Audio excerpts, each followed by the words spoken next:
Those were the saddest backshots.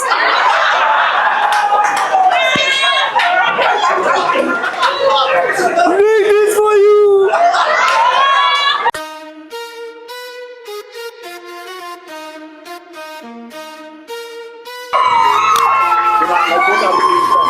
Benjamin stacking like bricks on the block. Every penny got legs running straight to my sock. Cash was a game, I'm the dice in the pot. Broken piggy banks, not a lamb who's my spot. Flip the numbers midnight to morning. Bank alert screen, weapons reborn. I'm from rhyming the lobster, my paws in the feast. Gold chains talk louder than priests at the east. Green faces smiling in my steel gold dream. Money playing with me like a war machine. Money talks, I just translate. Dollar signs dancing on my luxury plate. Money talks, breaking locks through the fiscal gates. Honey's kissing while the world hesitates.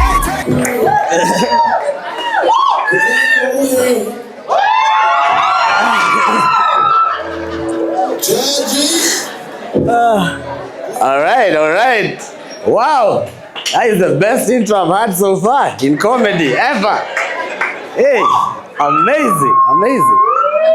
I know I look like Muhammad of Nazareth, but that's better because Jesus was betrayed with a kiss. Muhammad was betrayed with a blowjob.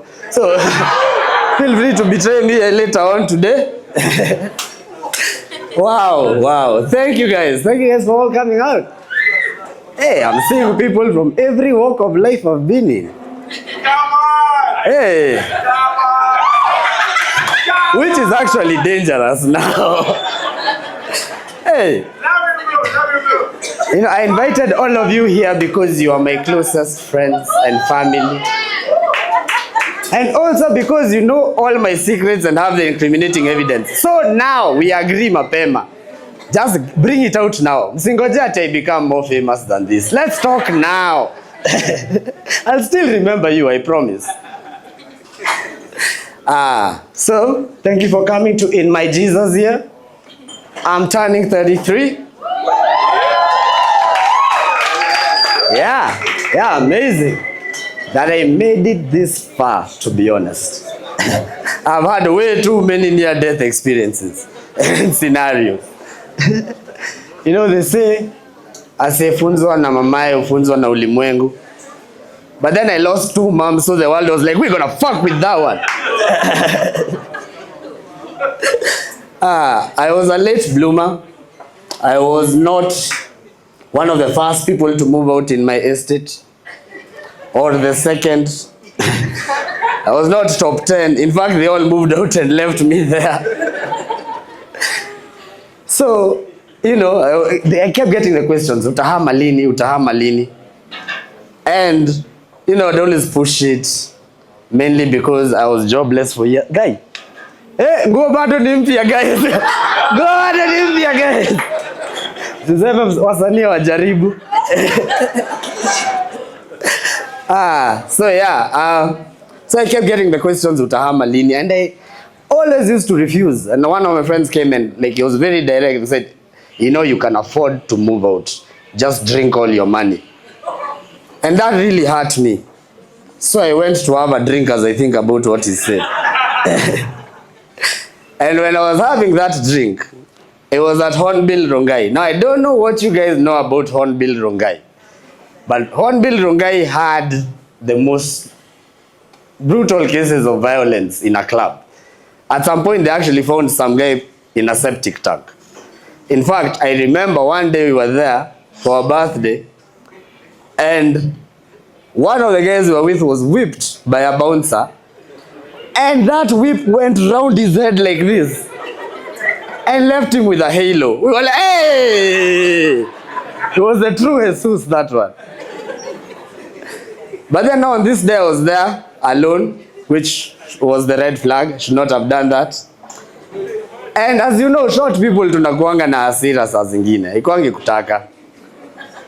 So I got into this altercation with the Uchi because some people had dropped me inside. And what I didn't realize is the Uchi was also short. So he didn't have time to really, pia yako na hasira mingi. So just 1, 2, pa! Uchi hit me with a rungu on the head. Now, was that traumatizing? Yes. But the next day, I was house hunting and moving away from Rongai. So, we can say he knocked some sense into me. At least I was able to learn my point there. The transition to comedy has been interesting. It's been good to find a place with so many people like me with mental issues who can't afford therapy. Such a nice place. In fact, what I love about it is now I don't have to pay for therapy. I can just come here and tell you people my problems. You guys laugh a bit, I feel better. Everybody wins. So I wanted to hit you guys with like 3 of some of the worst jokes that almost got me cancelled this year. You guys ready? Okay. So I'll go with the first one. Let's keep it light. How do you say hello in an Indian orgy? Hi cousins! Hi cousins! Yes, I can see I have a follower. Ndio hiyo. Kuna marks at the end of this, by the way. That was the first one. Almost got me cancelled. Second one was about Donald Trump. About Donald Trump cancelled US aid, denying funding to needy Africans. Yeah, it was like, we'll keep the US, you guys keep the AIDS.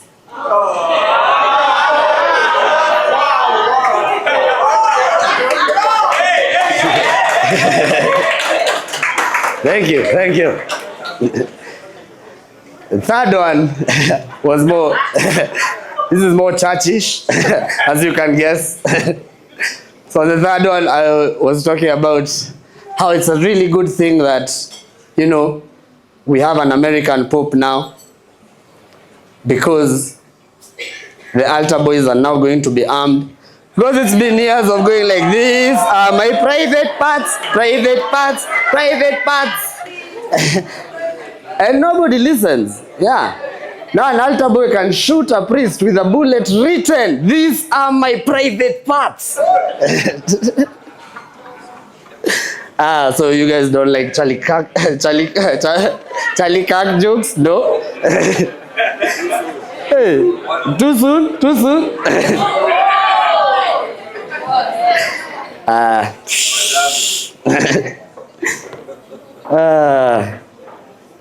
Yeah, so how many Gen Zs are here? Gen Zs in the house? Wewe kwanza hiyo ni uongo? Hapana. Sir. I have more than 3 Gen Zs here, which is very good. It means my sisters did all the work to bring them here. Yeah, I think the government really hates Gen Zs though. Don't you think so too? Like, it's that Israel level hate, you know? Like, they sit back, they go to cabinet meetings to discuss how can they fuck up the Gen Z's future. They're like, hey, guys, let's huddle up. What can we do to destroy these guys? Someone says, let's fuck with the education. Like, we already did that. Washaanguka wote, hakuna mtu, 10,000 dropouts. Leave them. Someone else goes like, let's shoot them in the leg. Like, we're already doing that, sir. We need new ideas. Murkomen, uko wapi? You always have the best stuff. And Murkomen is like, tuwafungie summer tides. You're like, what the hell is this shit? Do you know how worried you are when your last born sister tells you she's stranded in Diani and can't make it back and cannot call her father? So you have to be the parent. And that's some shit, man. It's a lot of work being a deputy parent. Hey guys. One meeting, tumalize jokes haraka, tuendelee sherehe. Yeah. So it's really hard being a deputy parent, especially when you have 2 small sisters who are very beautiful.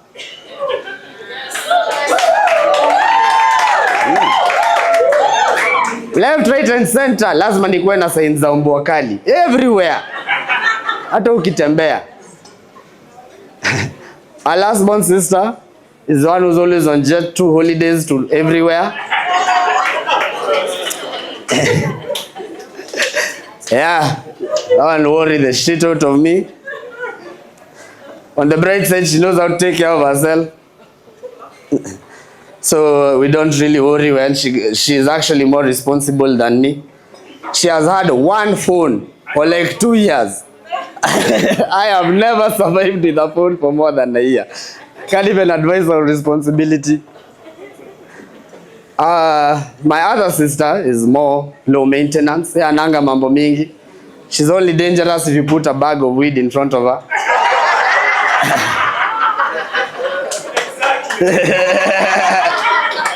Yeah, that is someone who has been buying her weed, who is going broke.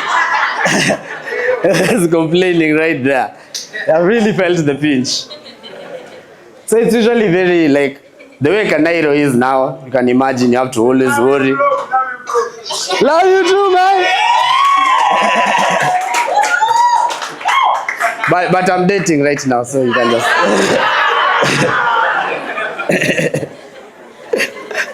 Yeah, I always worry constantly about them. So I've tried to make them as gangster as I could.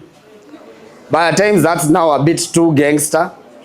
I get worried when it's Tuesday asubuhi and someone is asking you, hey, tushike na hogadhamo gani? You're like, what? Sawa basi county. I can see there's a millennial here who doesn't understand what hogadhamo gani is. He only Captain Morgan, imagine. They're gonna teach you some shit. So now we have to dial it down a bit because, hey man, kwani hatutawauza guy. Gotta fetch a price somehow. As I said, I'm dating now, which is one of the miracles I've been able to do. Very gorgeous lady.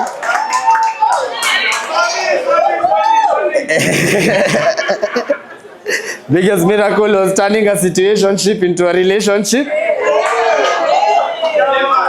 Yeah. That one, I had to part, not the Red Seas, but I had to part something. If you know what I mean.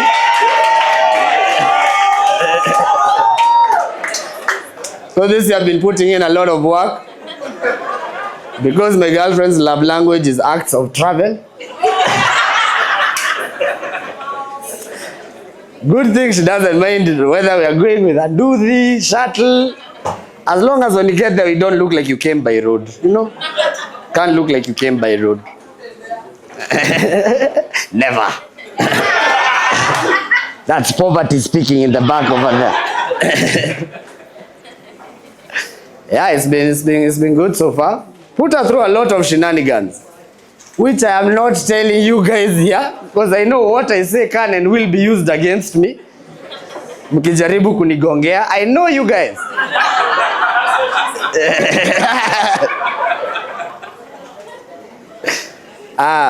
But I like how, she matches my freaky, which isn't common. When you have someone called Peaches and Eggplants, it's not easy to match their freaky. Yeah, in fact, the other day I got some sexy lingerie.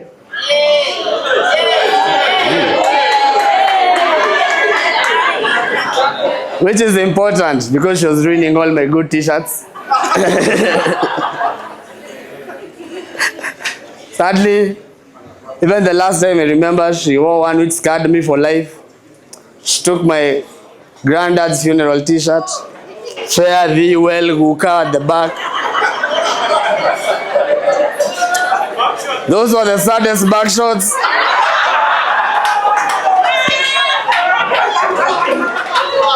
I'm doing this for you. It reminded me of how he died. It was a long stroke.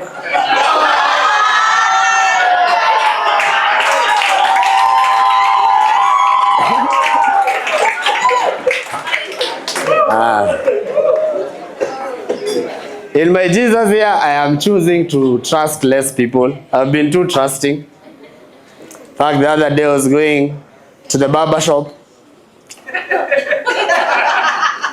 I had to. Sadly, those are people who know where this story is going. So I went to the barber shop. Hey, tulia, nakwambia. So I went to the barber shop and I was very fancy dressed. I was going for a wedding. I was looking nice. Egyptian cotton, nini, you know. When you are Egyptian cotton, nini, it's okay, we understand you. So, my barber told me, hiyo shati yako itapata nywele mingi sana. Na unakaa nika unaenda mahali. Si unaenda mahali? Yes, in fact naenda harusi. Like, fanya hivi. Si uitoe. Uko na vest. And because I have AAA caps, I don't wear vests. I don't need it. So I'm like, no. But it's like, usijali. Sintakufunika tu na hii gown. Kwa hivyo you're good. She was right. There were 5 people in this barber shop as I was stripping. Take off my shirt, I go get my hair cut. But now after I'm done, you have to move to the side ya kuoshwa kichwa, side ya massage. Now usually, there are ladies for this.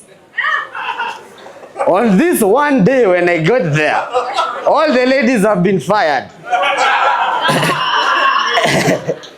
And it's just this guy.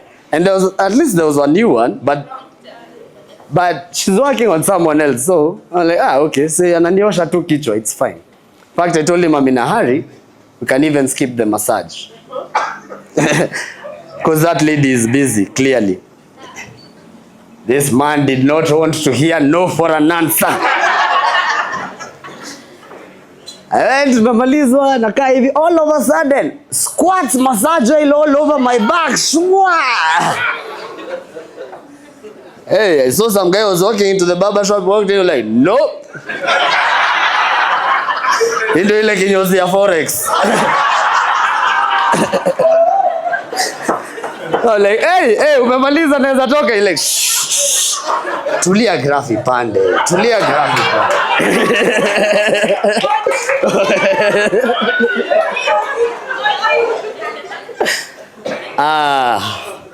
But yeah, I get asked a lot why we pick peaches and eggplants as the name, which I go by.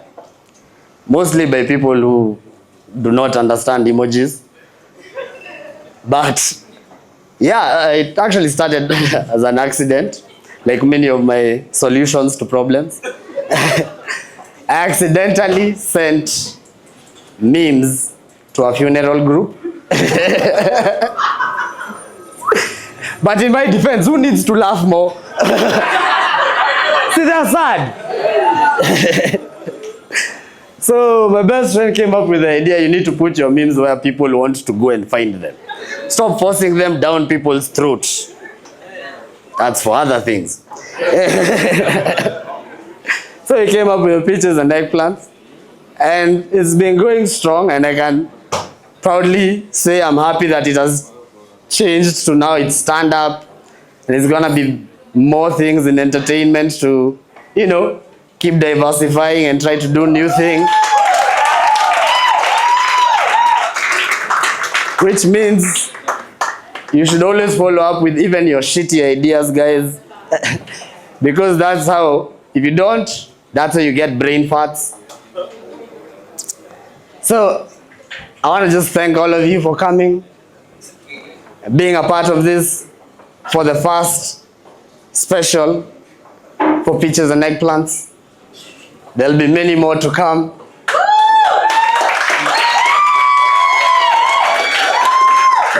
Yeah, and none of the rest will be free. This is the last free one.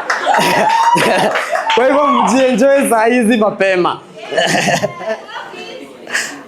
With those few jokes and many remarks, and because pia mimi niko na kiu nataka kulewa. I've never been this sober for this long. Let the party begin.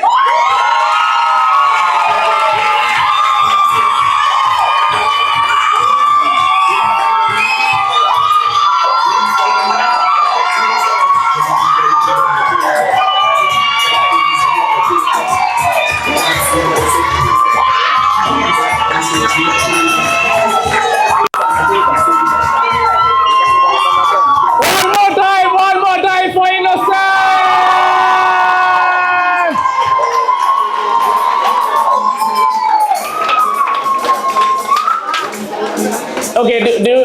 think innocent is that innocent? Innocent. Come.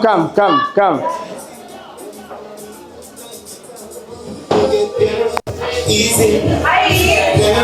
Fuck them easy. Okay, fine. That's an interesting choice of song. Like,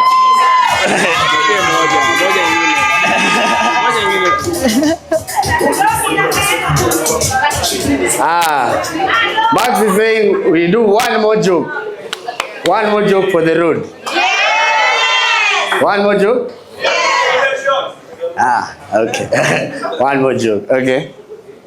Let me just hit you with a stupid one-liner, because as I said, I am pretty thirsty. Why did the crocodile's girlfriend leave him? Because he had a reptile dysfunction.